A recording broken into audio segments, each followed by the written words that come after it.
always watch it later. So watch it on your own time. So I do like that. I am going to go ahead and get us started. I'm Kirsten Crutcher. I'm the Executive Director of the Society of Entrepreneurs. I am so excited about today's meeting with Karen Blockman Carrier and Daphne Large. We were just talking about the fact that it doesn't happen very often, but we are all three native Memphians. So one of the questions we always ask is why Memphis and what brought you here? And this is one of the first times that everybody is, because by birth, this is home, and we're very glad to be here. I'd like to start it with both of you just kind of saying who you are and what you do real quick, and then we'll move into some questions about how everybody's navigating through this crazy time. So, Karen, why don't we start with you? Karen Blockman Carrier. Hi, I'm Karen Carrier. Thanks for coming on today. I'm the owner of the Beauty Shop Restaurant, Another Roadside Attraction Catering, the Mollie Fontaine Lounge, Bar DKDC, Back Dough, Me Yard, and our newest addition, Hazel's Lucky Dice Delicatessen, that we just started 3 days ago. And all here in Memphis, we work between the Victorian Village and Cooper Young neighborhood. Thank you. Very good. I have to put in a plug that I felt compelled to try Hazel's yesterday so that I could definitely say, and it was wonderful. So thank you. And I know what you've been doing during the pandemic, Karen. Yes. So creating. Yes. And Daphne, how about you? Tell us a little bit about your business. Okay, thanks, Pearson, and thanks everyone for joining. I am Daphne Large. I'm the founder and CEO of DataFacts. We've been in business 31 years, and our big umbrella is consumer reporting. We have two very distinctly different divisions. One is mortgage reporting, and we provide a whole suite of services that mortgage bankers need, from credit reports, tax returns, appraisals, fraud detection, credit analytics, anything a banker would need to close a loan. We do that coast to coast, and employees coast to coast. The other side is international and domestic background screening. So anything an employer might want to know about you, pre-hire, post-hire, criminal records, drug screening, education, employment, driver monitoring, arrest records, you name it, we do it. We do that internationally, like I said, and nationally. And then certain very specific things to the healthcare industry, medical monitoring and physician credentialing, and some of those high-end executive type reports. And I'm privileged to serve on the board of the Memphis Chamber. I'm also chair of the Chairman's Circle and sit on the board of New Memphis. Memphis is my home, and I love Memphis, and I encourage all of you to be as engaged and active as you can. I'm tired now. So Daphne and Karen work very hard, obviously. And so I think that it's an interesting, we were talking about doing a meeting on balancing life, family, a pandemic. And so when we were talking about having you two on, I know that this pandemic has really affected both of your businesses incredibly, especially Karen. I think about the restaurant industry being one that's been the most impacted. So what I'd love to do is for y'all just to chime in real quick on really just how it has affected you the most. And I guess I'll start with you again this time, Karen. I won't do it every time, Daphne, but Karen. Well, actually, when this happened in March and we were told by the city that we had to close at 12 o'clock on Thursday night, I just went into high gear. And what I did was I brought all my staff in the next day. We're about 65 from all the places. And I put up 2 computers and I made sure everyone applied for unemployment, because I knew a lot of people didn't know how to. So we guided them through that. We didn't know about any extra stimulus package at that time, but we decided between me and my chef, Shay Widmer, that we were the only 2 that were going to be in the kitchen, and we started doing to-go the next day on Friday night. Had 2 guys up front answering the phone. Basically, no one else was allowed in this restaurant for 2.5 months. We had gotten tested, but no one else, even if they came through the back door, we would just go get away. So it was very scary. I didn't know what the future was going to hold, but I did know that I wanted to keep the restaurant going so that the people that worked for me had a place to come back to, that I didn't want people to forget about it. So I went into high gear, and I do that a lot. I've become extremely resilient, and I decide just, pull your boots up, Karen, go back to work.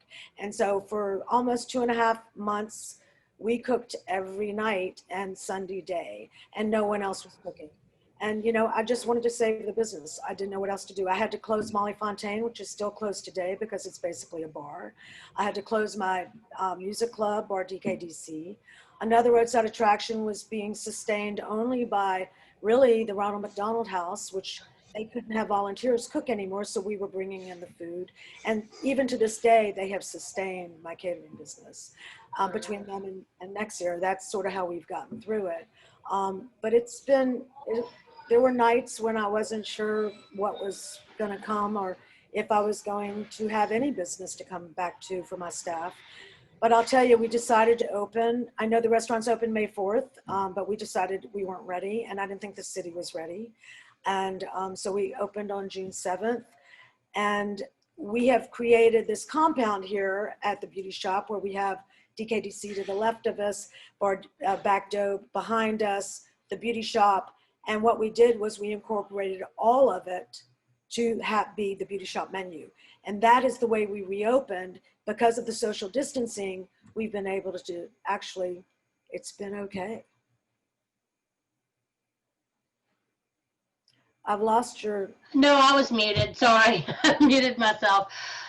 Daphne, your business is very different than Karen's because she's certainly, she is people driven by people coming in, and I'm sure that most of yours is computers already. So tell us how you kind of pivoted and went with the changes of the pandemic.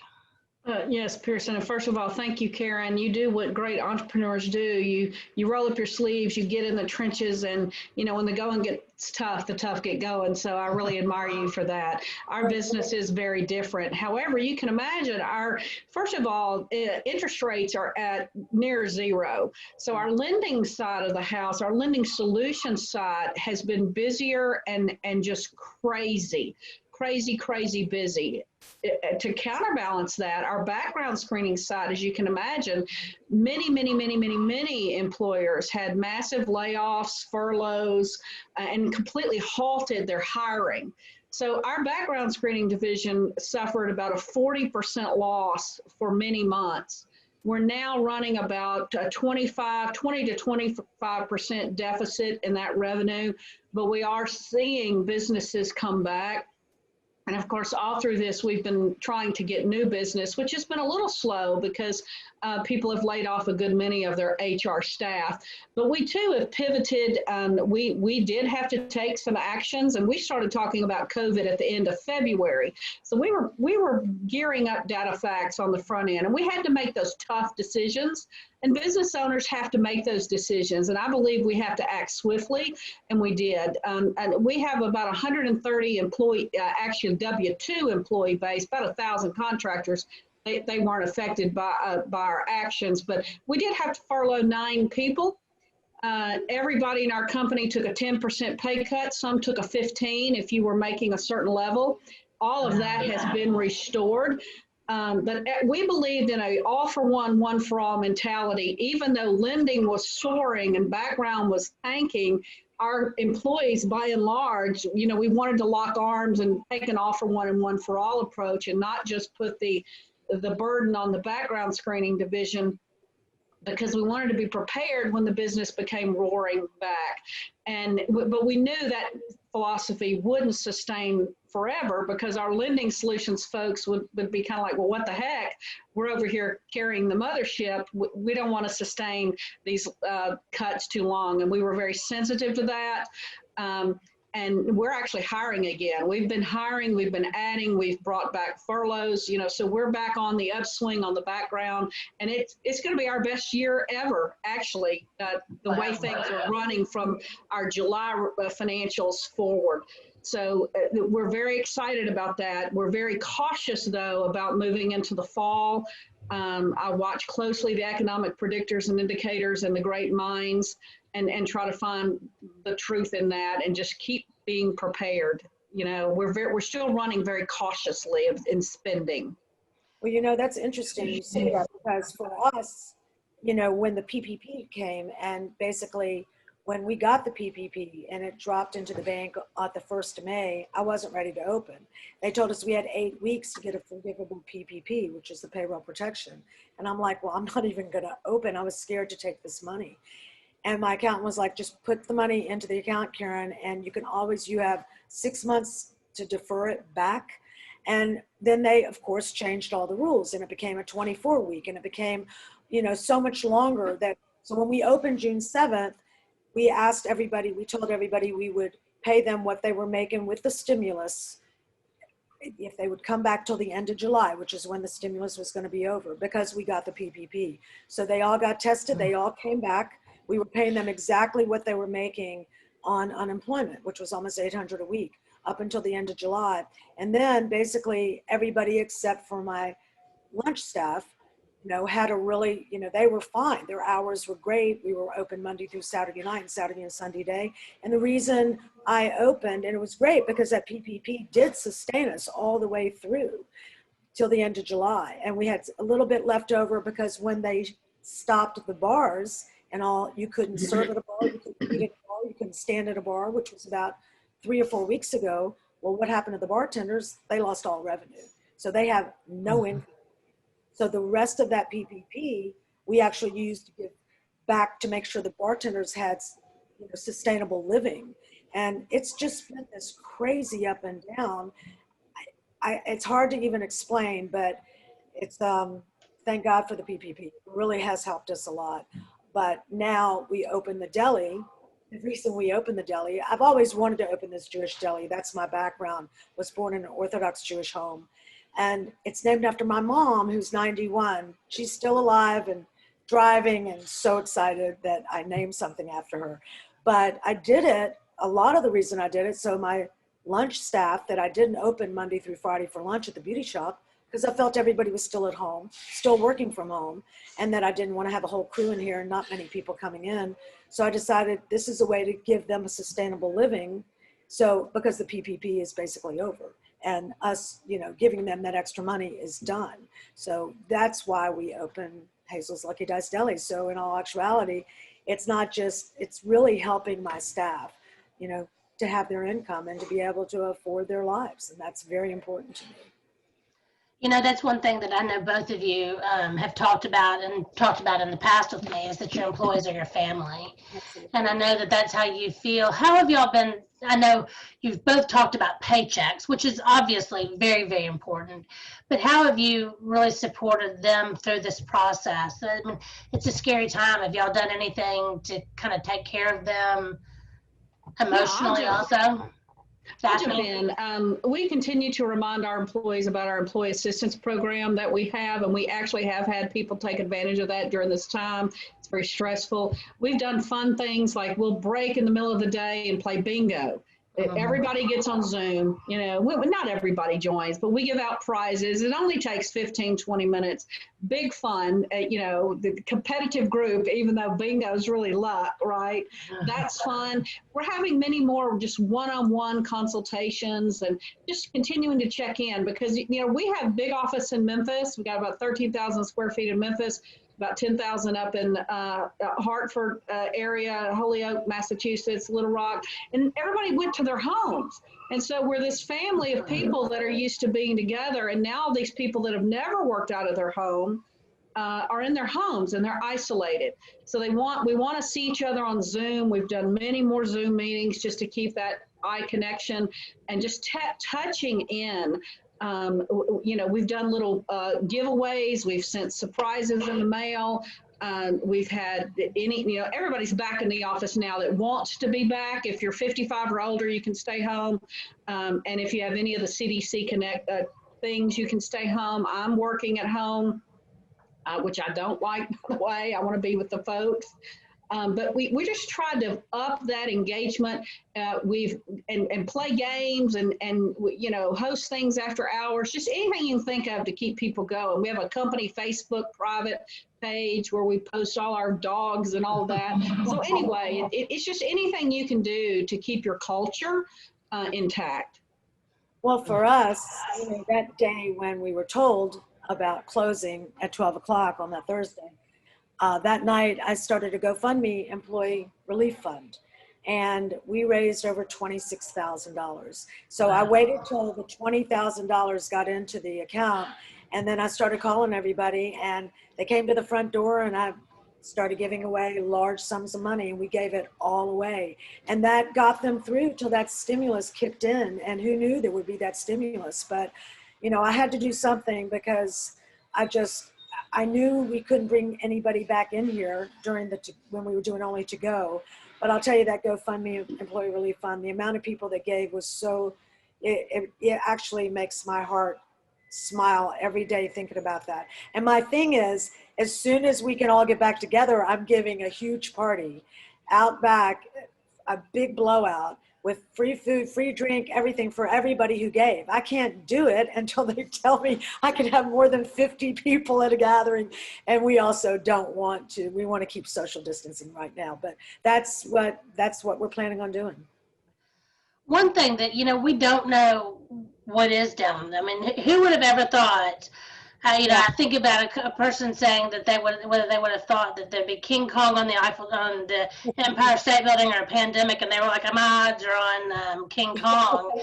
But how are you planning for, what if something else, has this changed how you plan for your future, is what I'm really thinking. Karen, are you doing anything differently in how you think about the future?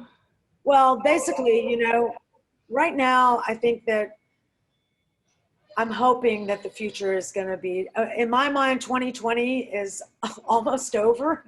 I think that'll be a good thing, but I think 2021 is going to be a great year. And I think that, you know, I think also during this pandemic, I think people got to sort of slow down a little bit. And I think maybe that was a really good thing. I don't think that that was a bad thing.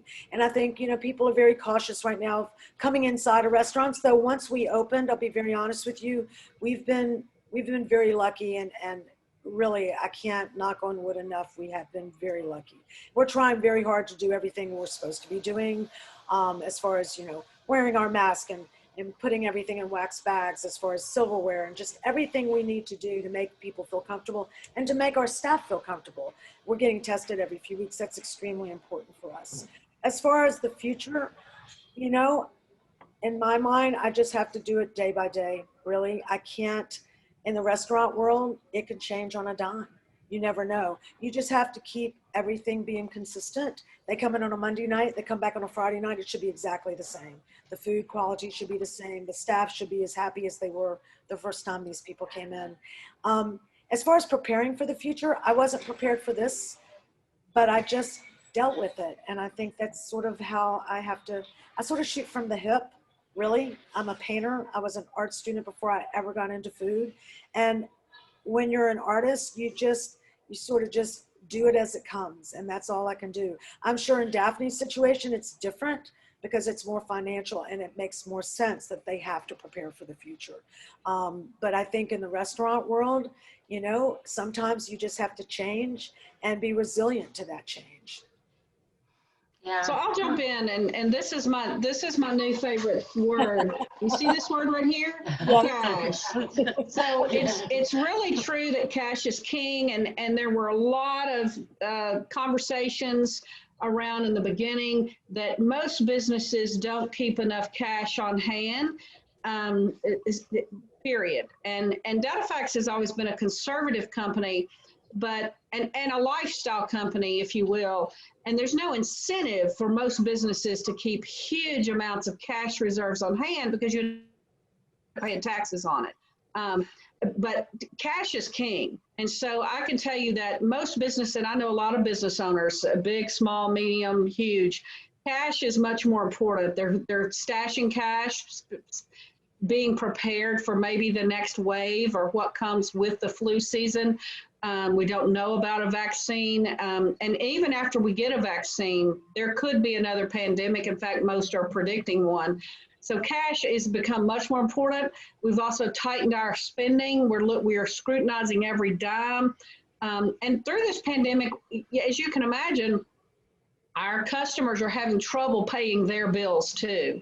So we've had to extend longer terms to our customers where, you know, we need the cash, but we're having to give them 45, 60, 90 days. We represent or work for some very big, large hotel chains, retail chains. They're still in business, but they are hurting. And so they've asked for longer terms. And so we're just being very spending conscious and trying to build cash reserves, because failure, so many businesses have gone out of business. Good businesses have completely closed. And we never want to be one of those businesses. We're just too big, and we have too many employees riding on really my decisions. And my obligation is to run this company as well as I can to ensure their job security. So that's really important. One just administrative thing I want to say is that if any of the listeners do have a question, if they would just type it in the question and answer, I'd be happy to make sure that those questions get asked throughout the interview process or the presentation. So that's great. Yeah, I think that cash is king for sure. So, and everybody's really learned that lesson now. So I was just going to say, one of the questions we've been asking is, what would you say to somebody that wanted to start a business during this pandemic? And Karen knows all about that since she did just do that. So would you have any advice? I mean, was it a good time for you, Karen? I mean, I know you're such a creative person, and I know that you're always thinking of new and different ways to do things. So what do you think about that? What would you say to somebody if they said, I wanted to start this business right now? Well, actually, I think that you have to realize, number one, what is the business you're trying to start? Is there a need for it? And I think right now in the food world, and Daphne's right, the hotels, a lot of the entertainment industry, the musicians here in Memphis are hurting so drastically. There were so many places for them to perform and play, and that's what really upsets me, is that no one can come together. The musicians are hurting terribly. The sound stages are hurting. The film industry is hurting. The hotels are hurting. The fact that we're making it, I can't even say it. But what I do believe is, if there is something really interesting, I think people are so hungry for something new right now that they're sort of flocking to it. So I think that's really important. It's not that you're doing something that's already been done before, but you're creating a new concept that maybe hasn't been in Memphis before. And this is speaking from more of an artistic, more creative stance, instead of, just a business model, because it's different in what I do. And I think that it's extremely important that if there is a need and a sort of a niche for something different than you can bring to Memphis that hasn't been here, I think that I think that you're going to do really well. And I think that even as a restaurateur and as a chef, that you have to constantly be changing. You can't rest on your laurels. If you're resting on your laurels, you're finished. And so you constantly have to keep recreating the space and what you're cooking and how you're approaching stuff, and just making it really enticing for people to come in. They're not getting the same thing every day and every night. They know coming in the fall, it's going to be a whole new fall menu. They know that the Lucky Dice Deli is going to have more stuff coming in the next few weeks that are going to be more attributed to the seasons changing. But I do believe there's some niches that can be filled in the city right now, and people are hungry for something new. They're tired of being at home. They want to come out, even if it's to go, even if you go into a shop and it's one person at a time, whatever it is, they want to get out. They want to connect just to see another face. And I think, people are getting really homebound, and they're getting really tired of being at home. I think it's been hard. For very social people, it's been extremely hard. I agree. Daphne, what about you? What would you say to somebody that wanted to start a business? And I have a two-prong answer. If you don't have business experience and you don't have a lot of cash, I wouldn't start a business in the middle of a pandemic unless it is directly related to something that is serving and needed in the pandemic, right? If I could produce face masks right now, I'd be producing face masks. I just don't have a way to turn Datafax into a factory. Right. But many people have turned their manufacturing plants into face masks. So, again, to Karen's point, if you're not growing, you're dying, and you've got to be innovative and creative. Now, if I was a business entrepreneur with a lot of experience and I had the financial wherewithal to open a business in the pandemic or expand and get my toe and a foothold so that when everything opened back up, man, I was the go-to place, like a fun restaurant, maybe like Karen's creating. I think it's going to be fantastic. But I'd be cautious about opening a business now if you didn't have enough cash to sustain you through these low, socially interactive unless it was directly tied to the pandemic. And Karen, could you bring some of your fun stuff out to Germantown? Because we're hurting. We're hurting out here. We need some cool restaurants. Yes. So that's, one thing that everybody's always talking about is work-life balance. And I think that it's been an interesting time because people are at home, so that they're spending more time in their home. But what are you guys doing? What are your thoughts about that right now? What are you doing to take care of yourself as the business owner? And people are, I mean, both of you have said, that it's your decisions that are affecting your business. How are you taking care of yourself personally during this time? Daphne, I'm going to start with you. I better unmute. That's tough. Like Karen, entrepreneurs tend to be workaholics. It's just work here or work there, and then you're engaged in all your social and civic commitments. I've started walking almost every day, just literally to get my rear end out of this. I have a home office here that I'm sitting in, up and out, because I'm not going to restaurants. I'm not going to stores or anything. I've got some medical conditions. I'm old, so I'm trying to be cautious. It's tough, but I think you have to make yourself get up out of that chair, move, read, find some enjoyment. I have a swimming pool. I'm doing that. But also just trying to maintain those social connections, because being at home and in a pandemic can be so isolating. Keep your social connections up. Have Facebook, FaceTime, Zoom time, things like that. Get together with the girlfriends. Get together with social groups like the Insights group or this group today, and just do something and find other ways to give back and stay connected. And it's even a good time to research the next big travel trip you might take. You can't take it today, but you sure can plan it. And that gives you something fun to look forward to. That's a great point. What about you, Karen? What are you doing? Well, actually, it's funny, but I decided to go back and start working out, but I didn't want to go into a gym, and I didn't want to go into a gym where a lot of people would come and go. But I had heard of a girl who had built a gym in her backyard in Midtown from the ground up, and her name is Nikki Vett, and she's from Switzerland originally. And she is working, I work out with her 3 times a week at like 7 a.m. in the morning, Monday, Wednesdays, and Fridays. I started going to Dr. Lee, the acupuncturist over on Highland, and he's so adorable. And I go in there and he's so, I feel really safe in there, and he's been really helping me. And like Daphne, I've been swimming a lot. I actually redid my entire backyard. So during those 3 months when I was cooking every night, I had a crew over at my house redecking everything and fixing the pool and stuff that I had ignored for years. And it's funny because I usually have a lot of people come over on Memorial Day or July 4th or all these holidays, Labor Day, and I have like 65 to 100 people. We have this huge party for all my staff and their better halves and their families. And I've been doing it for 20 something years, and I couldn't do it this year, and it was terrible. But for the people that we've been cooking around, our social crew, maybe 4 or 5 of us, they were the ones who were coming, and that was sort of lovely. And but that was just sort of how it was. We were social distancing in the pool. It was hilarious.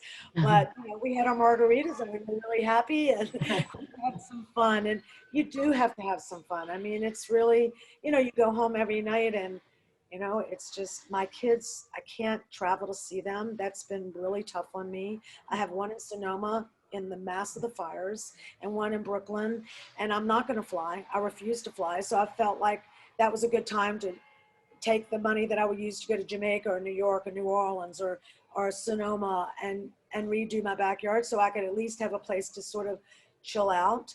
But yes, the flying thing is a problem. And I am booking tickets for next year, Daphne, because I am ready to go. I am ready to get out. It's funny. Another thing we did is every weekend and again, when you're working, you just don't have time. We've cleaned out every drawer, every cabinet, every closet. You name it, we've done it. And so when you run out of that to do, and we have, you're kind of like, okay, what now? And that's when I should have been walking all along, but the walking, the swimming, and like you, Karen, we have a great backyard, huge kitchen, and we always have these big parties. And there are no parties. There's no parties this year. And we just really, really miss that. So we're so looking forward to post-pandemic. Yeah, I think a lot of people are. Karen, I do have this one question, and I've been thinking about this because one of the things that restaurants have been able to do, because I don't want to go into a restaurant, but like I ate outside yesterday and you're Right.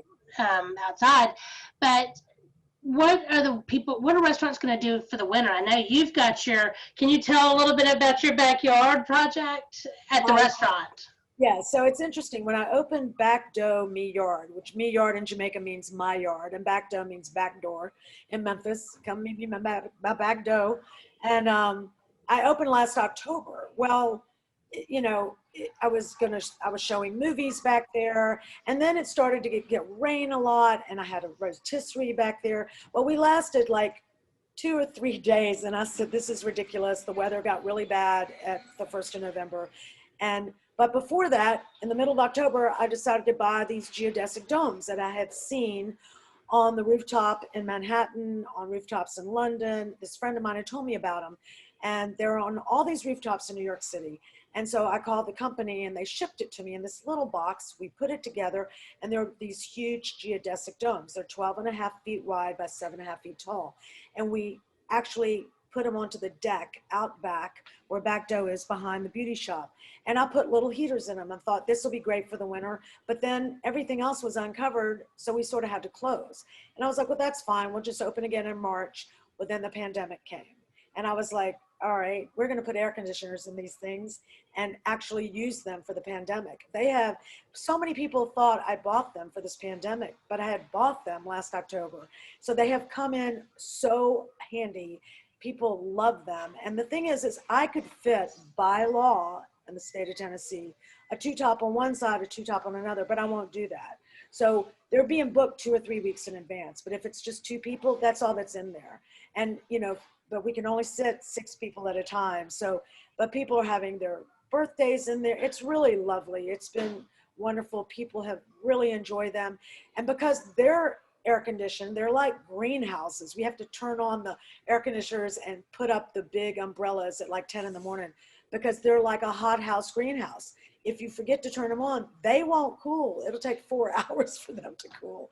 But the tables on either side of them outside are seatable because they're enclosed. So the whole Back Dough, where it's just like a little Jamaican jungle, it's beautiful back there, is totally accessible. And we've been able to seat the heck out of it during this pandemic. And it's been great. So we've had to take away a lot of tables out in our front patio. We used to have 10, now we have 5. And out back, it's just, we can seat quite a few people back there. And it's come in so handy. And in the winter, again, I'll put the heaters in there and we'll do the same thing. That's just brilliant, Karen. That's brilliant. And it's unique for Memphis. Is when I was in London at Christmas before last, clamoring they're igloos, right? They call them like igloos. You couldn't get a reservation because people think it's so cool to eat inside the igloo outside in the cold or in the heat with an air conditioner. That's fantastic. That's brilliant. And I'm gonna tell you, you need to market that more just as a third party. I think I saw it on Pearson's Facebook or one of my friends had been down to one of your igloos. And I was like, oh, how cool. I'm not going to restaurants, but I think I would go to that. And so I need to get down. A lot of people who won't go eat inside, and I totally respect that. And that comes back to where you were saying, some people over 55, they didn't have to come back to work. In our situation, we chose to give everybody the choice. You can come back, you don't have to, we will save your jobs. It's your choice. If some of our staff had children and their better halves didn't want them to come back to work, we were like, that's fine. Next year, come back, your job will be here. And I really understand that. But, not coming into a restaurant to eat, it is totally understandable. We're seeing a lot of people outside that still don't want to come in, and I respect that. Mm-hmm. I do have another question for you too, Daphne, is that you mentioned that there has been a recent uptick in business hiring.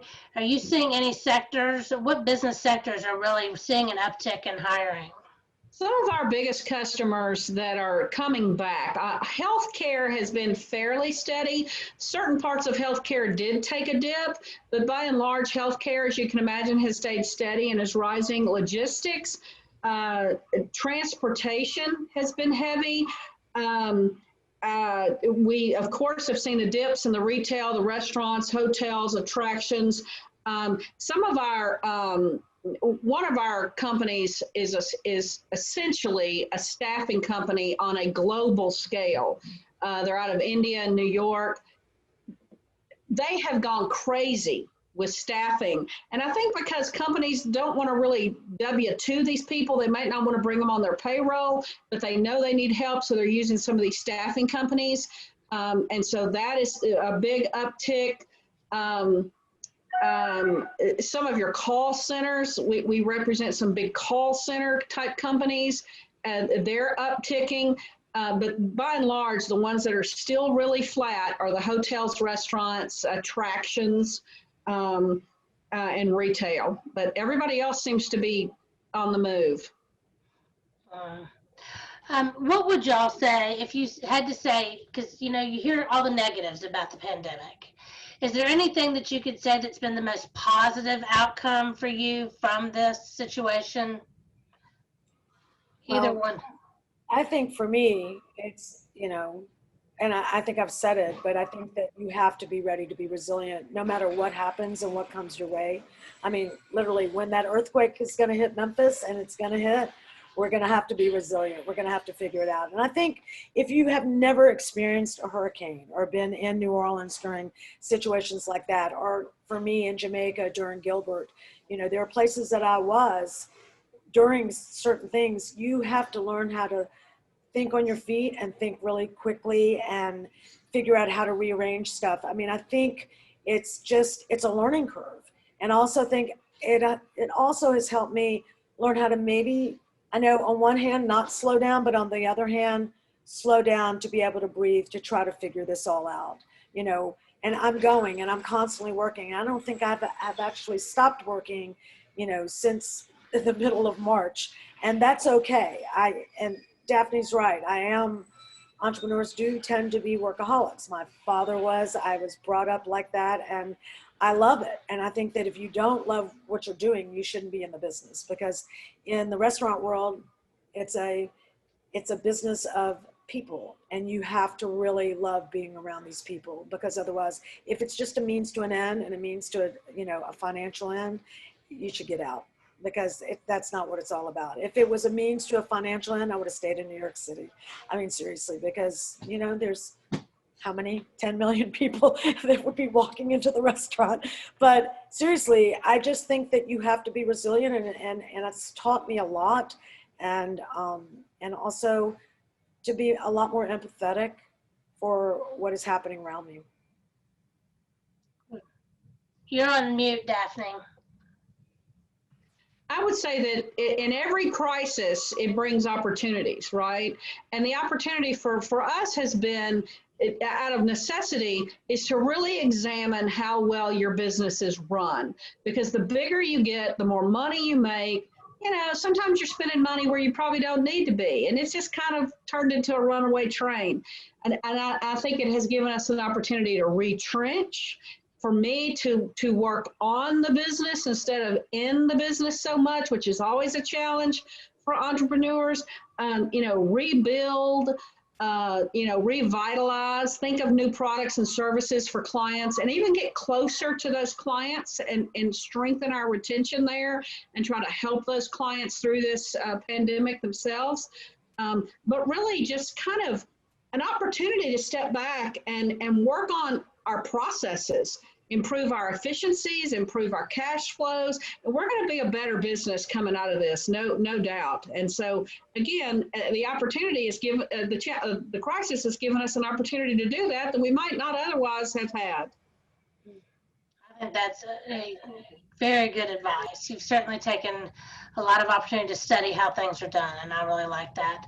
I don't have any other questions, and I'm looking at my list to see the one question I always like to ask, and I think it'll be very interesting to hear this answer from the two of you because you are native Memphians also, is Memphis is known for entrepreneurship. I mean, we have a huge history in Memphis of people that have had successful businesses here. Why do you think Memphis is a hotbed for entrepreneurship? Daphne, I'm going to start with you. Well, first of all, we have the epicenter. We've had Startco, epicenter, and we still have some of these resources. There's been a tremendous amount of investment put into Memphis from FedEx to other private folks, investing in the entrepreneurial system being one economic pillar. So I'm putting on my Memphis Chamber hat right now. So we've really got 4 ways to grow Memphis, and a strong entrepreneurial ecosystem is one of those, and we need to invest in that. Memphis has a lot of reasons to start here. The cost of living's good. There's resources and tools, and so a strong entrepreneurial ecosystem is a great thing for Memphis to invest in as we're trying to attract Fortune 100 companies. We also want to have these startups. One day maybe we have a Google. Maybe we have a Facebook, a Snap. Maybe we have something originate out of here. We're trying to grow big regional businesses that are here, and we're trying to grow businesses like Karen's and mine's, small and mid-sized businesses. So it's one of the economic pillars, and it's extremely important to grow our entrepreneurial ecosystem here. I think as far as Memphis is the home to many creatives.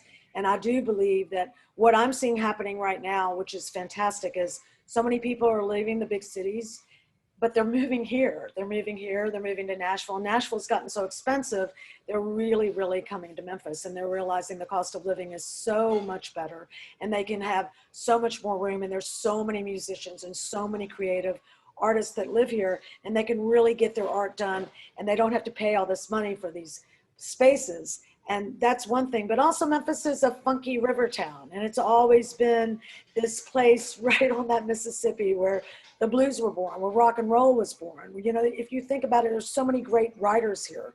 Robert Gordon, all the stuff that's come out of here. Stanley, excuse me.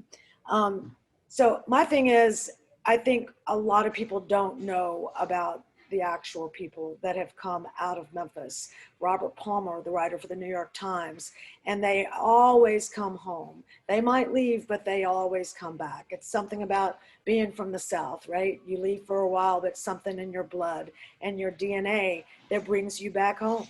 And I do believe that Memphis is sort of the sleeper. It's the sleeper town. It's the one that's getting ready to blow up. They say Nashville's the next Austin, which is sort of true right now, but Austin got too big for its britches, and now all the musicians from Austin are moving to Memphis. And I know that because of Amy LeVere married Will Sexton, who's from Austin, and now he's brought so many musicians here who are moving here and recording here. And so there's a lot of stuff going on underground here that most people don't even realize. That's fantastic. It's a very special place. It surely is, and it's because of people like you living and operating your businesses here. So we really appreciate it. I love Jay Meyer's comment. He just said, so impressed with both Karen and Daphne's resilience. No surprise, they're both successful entrepreneurs. Thank you. I think that's a pretty good note to end on. So do either of you have anything that you want to add in closing? Oh, I'm good. I just want to say thank you for asking me to be here. This has been wonderful. And Daphne, it's been a pleasure talking to you. I haven't met you yet, and really, it's been wonderful. Thank you so much. Well, thank you, Karen. Today, Daphne. What's that? I learned a lot from you today. Oh, well, I would just encourage everyone to invest in Memphis, get involved in something. There's so much opportunity here to be a part of our solutions here in Memphis. Think about joining a young professionals group at the chamber, getting involved in some way. Keep coming to the Great Society of Entrepreneur events, and also think about New Memphis. If you don't know about New Memphis, think about getting involved. There's so many ways to get involved in Memphis and just make this a better place and help attract other great people here. So thank you for that. That's wonderful. Well, thank you all so much. Again, thank you to our sponsors, Paragon, eBiz Solutions, and Behind the Scenes. Next month's meeting will be again on Zoom. One day we will be back together, and I will look very forward to the hugs after the meetings. But Dean Damon Fleming, the new dean of the Fellman College of Business and Economics, will be speaking.